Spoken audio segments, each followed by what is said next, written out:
પ્રકરણ 27 ભાંડુડા. એ ભોળા યુવાન યુગલને ખબર ન હતી કે તેમના લગ્નના 4 વર્ષ પછી 1947માં દેશને આઝાદી મળવાની હતી અને ઘણા મુરઝાયેલા ઓરતા જીવી જવાના હતા. જ્યારે દેશને આઝાદી મળી ત્યારે રામબાઈ વીરજી અને માવજી ધીરુ પૂંજો બધા બળદગાડું લઈને અમરેલી ગયેલા. આખું અમરેલી ગામ એક મોટા લોકમેળામાં બદલાઈ ગયેલું. જોરશોરથી આઝાદીના ગીતો ગવાયા. 200 વર્ષની ગુલામીનો અંત આવ્યો. એ પછીના વર્ષે મહાત્મા ગાંધીને મારી નાખ્યા. એ પછીના 2 વર્ષમાં દેશ પ્રજાસત્તાક જાહેર થયો. બંધારણ બન્યું. સરદાર પટેલ પણ જતા રહ્યા. સરદાર જતા પહેલા વાવેતીની જમીનનો કાયદો લાવ્યા. અંગ્રેજો કરતા પણ ખરાબ ગુલામી જેમની હતી એવા જમીનદારો અને રાજા રજવાડાઓ એક થયા. એક થવું પડ્યું. ચોર, ડાકુ, બારવટા અચાનક બંધ થવા લાગ્યા. વીરજીએ 1950માં એક જ શેઠે 8 વીઘા જમીન ખરીદી. 1111 રૂપિયામાં 8 વીઘા. ગામના સુધીરભાઈ વાણિયાને મુંબઈમાં મિલો ચાલુ થઈ હતી અને જમીન વેચી દેવી હતી. વીરજીએ રૂપિયા ચૂકતા કરવા માટે 5 વર્ષની મુદત માગી. દર વર્ષે સુધીરભાઈ જ્યારે દિવાળી કરવા ગામડે આવે ત્યારે અમુક રૂપિયા આપી દેશે એ વેણ આપીને જમીન લીધી.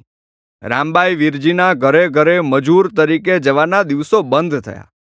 8 વીઘાનું આ ખેતર સારું હતું. ખેતરના ખૂણે 60 ફૂટ ઊંડો કૂવો પણ હતો. કૂવા પાસે પીપરનું વૃક્ષ હતું.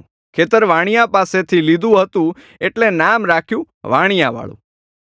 સુધીરભાઈએ પોતાના બળદની જોડી પણ વીરજીને આપી દીધી. એક જાંબો બળદ, બીજો વઢિયારો બળદ. બળદની જોડી ખૂબ જોમવાળી હતી.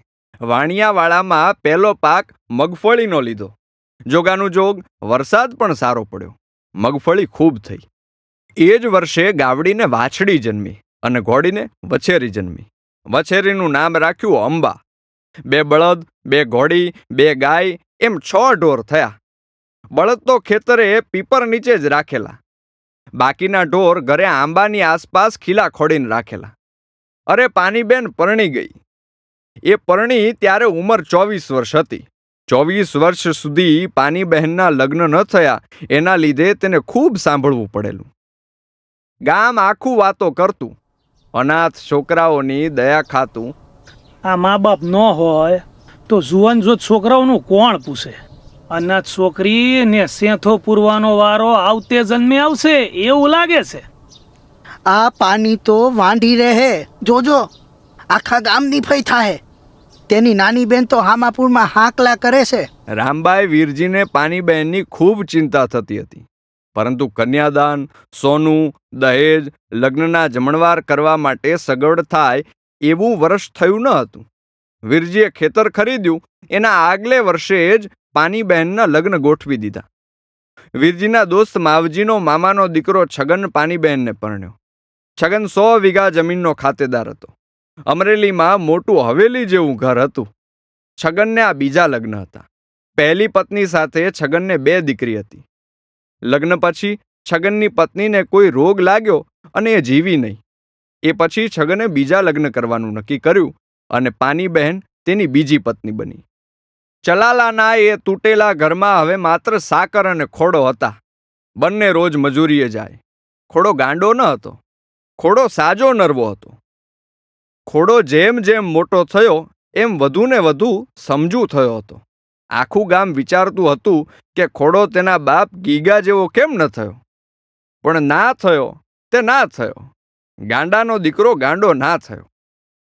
ખોડો એકલો ઘર સંભાળી લેતો હતો. આઝાદી પછી તો ખોડાએ પણ 35 વીઘા જમીન વાવવા રાખી લીધેલી. એકલા હાથે બધી ખેતી સંભાળતો. ખોડાને તો અમદાવાદ કાપડની મિલોમાં કામ કરવા પણ જવું હતું. પરંતુ તે જાય તો ઘરે સાકર એકલી રહે એટલે ના ગયો.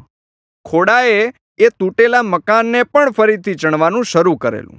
વીરજીએ અને છગને ખોડાને રૂપિયાની થોડી મદદ કરી અને ખોડાએ પોતાનું જર્જરિત જૂનું મકાન ફરી સાજું નરવું કર્યું.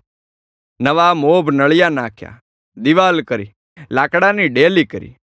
એ પછીના વર્ષે ખોડાએ પણ 30 વીઘા જમીન ખરીદી. ખોડો હવે ખોડો કહેવાતો મટીને ખોડાભાઈ તરીકે ઓળખાવા લાગ્યો. લગ્નના માંગા આવવા લાગ્યા. સાકરનું પણ લગ્ન માટે કહેણ આવ્યું. ખોડાભાઈ અને સાકરના લગ્ન એક સાથે જ ગોઠવાઈ ગયા. 1953માં કારતક સુદ પાંચમને દિવસે જાન આવી, છઠને દિવસે જાન ગઈ. ચલાલાથી માત્ર 10 કિલોમીટર દૂર આવેલા સરંભડા નામના ગામથી શંભુ નામનો છોકરો સાકરને લેવા 20 બળદગાડાની જાડી જાન લઈને આવ્યો. ચલાલાથી 40 કિલોમીટર દૂર આવેલા લુણીધાર નામના ગામમાં જીવી નામની છોકરીને લેવા ખોડાભાઈ 8 બળદગાડાની જાન લઈને ગયા. ખોડાભાઈ જીવીને પરણ્યા, સાકર શંભુને પરણી. વેરાન રણમાં ઉઠેલા વંટોળ જેમ પૂરપાટ આમ તેમ ભાગે અને થોડીવાર પછી જમીન પર શમી જાય એમ જિંદગી ભાગી રહી હતી. ઘટનાઓ બની ગઈ હતી. ગીગા ગાંડાનો આખો પરિવાર અલગ અલગ દિશાઓમાં અલગ અલગ કુટુંબો સાથે જીવવા લાગ્યો હતો. લગ્નના પહેલા 10 વર્ષમાં રામબાઈ વીરજીએ સંસારની બધી જ જવાબદારી પૂરી કરી હતી. પોતાનાથી બનતું બધું જ હસતા ચહેરે અને સાચા મનથી કર્યું હતું. ન હતા સાસુ સસરા કે ન હતા મા બાપ, કોઈ વડીલ કે પાડોશી પણ ન હતું કે જે એક સલાહ પણ આપે. જેમ આવતું ગયું એમ બધું જ થતું ગયું. અને હવે પાની, સાકર, ખોડા આ સૌ ભાંડુડાને પોતાના અલગ પરિવાર હતા. નવો ઘર સંસાર, નવા માણસો, નવો પ્રેમ, નવી જરૂરિયાત. ભાંડુડાને માની જરૂર ન હતી, રામબાઈની જરૂર ન હતી.